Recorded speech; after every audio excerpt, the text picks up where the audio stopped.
पत्नी ने न जाने क्या किया था कि पति ने उसे एक के बाद एक कई थप्पड़ जड़ दिए। हमेशा हर सिचुएशन को शांति से हैंडल करने वाली पत्नी भी इस बार इतनी अशांत हो उठी कि उसने अपनी चप्पल ही निकालकर पति की ओर दे फेंकी। चप्पल पति के बालों को छूते हुए निकल गई। ये किस्सा यहीं पर खत्म हो सकता था, मगर पति ने इसे अपनी मर्दानगी का विषय बना लिया और बात बद से बदतर होती चली गई। रिश्तेदारों ने भी आग में घी का काम किया। किसी ने कहा, जो औरत अपने पति को चप्पल से मार सकती है वो न ही तो वफादार हो सकती है और न ही पतिव्रता। ऐसी औरत परिवार ही नहीं पूरे समाज पर कलंक की तरह है। बीवी के पक्ष वाले कहा पीछे रहने वाले थे। किसी ने कहा 21वीं सदी में भी जो स्त्री के साथ मारपीट करते हैं उन्हें तो जेल भेज देना चाहिए। तो कोई कहता जरूर उसको कोई और पसंद आ गई होगी इसलिए अब पत्नी से मारपीट करने लगा है। बात कोर्ट तक पहुंच गई। दोनों पक्षों ने एक दूसरे के खिलाफ केस फाइल कर दिया। पति ने चरित्रहीन होने का तो पत्नी ने दहेज और शारीरिक उत्पीड़न का आरोप लगाया। 2 वर्षों से अधिक समय के लिए केस चला था। इन 2 वर्षों के दौरान दोनों पति पत्नी अलग अलग रहे थे। इन 2 वर्षों के दौरान दोनों पक्षों के समर्थकों की संख्या कम हो गई थी। पहले जहां दोनों पक्षों में समर्थकों का समूह होता था, अब गिने चुने लोग रह गए थे। पति और पत्नी दोनों की आर्थिक स्थिति भी इस समय के दौरान नीचे गिर चुकी थी। जिन्हें वो अपना शुभचिंतक समझ रहे थे, पैसों की बात आते ही उन्होंने भी अपना पलड़ा झाड़ लिया था। अगर कोई देने को राजी भी हुआ तो मोटे ब्याज की शर्त पर। आखिरकार वही हुआ जो सब चाहते थे, डाइवोर्स। हर कोई खुश था, दोनों पक्षों के रिश्तेदार, उनके माता पिता और दोनों के वकील। लेकिन 5 साल की सुखद शादी और एक सुंदर बेटी होने के बाद मिले इस डाइवोर्स से पत्नी मूक थी और पति शांत। शायद ये एक इत्तेफाक ही था कि इस खुशी को मनाने के लिए दोनों पक्ष के लोग एक ही चाय की टपरी पर बैठे, आमने सामने। इत्तेफाक इसलिए क्योंकि ज्यादातर लोग जो एक दूसरे के विरोध पक्ष को सपोर्ट कर रहे थे वे एक दूसरे को अच्छे से जानते भी नहीं थे। पति पत्नी भी इन सभी से दूर एक दूसरे के सामने मेज पर बैठे। पत्नी ने पति से कहा, अब तो खुश होगे ना, तुम्हारे मन की जो हुई है मुबारक हो। तुम भी तो आज जीत गई हो। मुझसे तलाक तो तुम्हें भी मिल गया है। Congratulations to you too. पति ने कहा, तलाक को तुम जीत का प्रतीक समझते हो? पत्नी ने पूछा। पति चुप रहा। थोड़ी देर की शांति के बाद पति ने कहा, मुझे तुम्हें 5 लाख रुपए अभी और हर महीने 8,000 देने का आदेश है। अभी मेरे पास पैसे नहीं है, इसलिए हमारा मतलब मेरा जो सिटी में फ्लैट है उसे तुम्हारे नाम कर देता हूँ। पत्नी बोली, लेकिन उस फ्लैट की कीमत तो 18 लाख की है।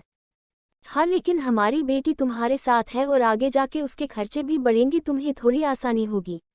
पति ने कहा, नहीं नहीं, मुझे सिर्फ 5 लाख ही देना और तुम हर महीने 8,000 तो देने ही वाले हो, मैं मैनेज कर लूंगी। अगर 5 लाख नहीं है तब भी कोई बात नहीं। पत्नी बोली। दोनों फिर से शांत हो गए। पति सोचने लगा, कितनी भोली और समझदार है ये औरत जो कुछ समय पहले तक मेरी पत्नी थी और अब अनजान।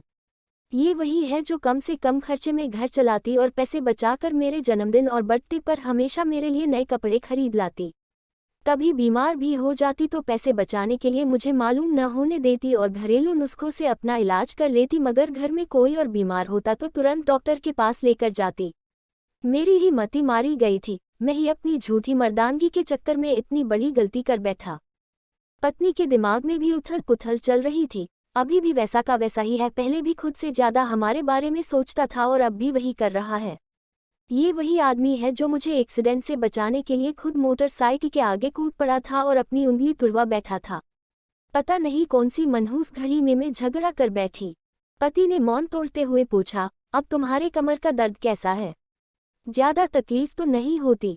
पत्नी हल्का सा मुस्कुराए और बोली, अभी भी होता है, अब तो पेट में भी क्रैम्स उठते हैं। वो तो होगा ही, तुम योगा या कसरत भी तो नहीं करती हो। अब किसी गायनेकोलॉजिस्ट को जरूर दिखा देना।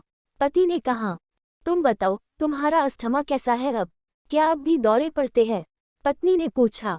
हाँ पड़ते हैं, पहले से ज्यादा, क्योंकि अक्सर इन्हेलर भूल जाया करता हूँ, याद दिलाने के लिए तुम जो नहीं हो अब। पति बोला। पत्नी के आंखों में आंसू आ गए। वो बोली, तुम्हें मेरे चरित्र पर सवाल नहीं उठाने चाहिए थे, तो ये परिस्थिति आती ही नहीं।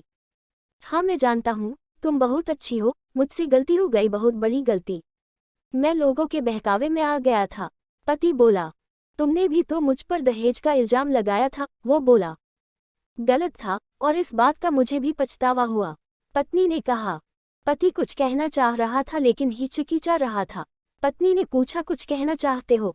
वो बोला, क्या सब पहले जैसा नहीं हो सकता? क्या मतलब? पत्नी बोली, मतलब कि हम फिर से पहले की तरह पति पत्नी बनकर, सच्चे दोस्त बनकर नहीं रह सकते। पति बोला, पर ये डाइवोर्स के पेपर दिखाते हुए पत्नी ने कहा, फाड़ देते हैं। पति ने अपने पास रखे डाइवोर्स के पेपर फाड़ते हुए कहा। पत्नी ने भी अपने पास रखे पेपर फाड़ दिए। सभी हैरान थे, वकील, रिश्तेदार और माँ बाप। पति पत्नी दोनों एक दूसरे के हाथ में हाथ पकड़े अपने घर की तरफ चले गए। दोस्तों, ये कहानी उन हर पति पत्नी के लिए बड़ी सीख है जो छोटी छोटी बातों पर लड़ते हैं और इन झगड़ों को बड़ा बना के अलग होने का डिसीजन लेते हैं। प्यार और झगड़ा तो एक सिक्के के दो पहलुओं की तरह है, दोनों को स्वीकार करना होगा, तभी ये पवित्र रिश्ता उसकी मंजिल तक पहुंच पाएगा।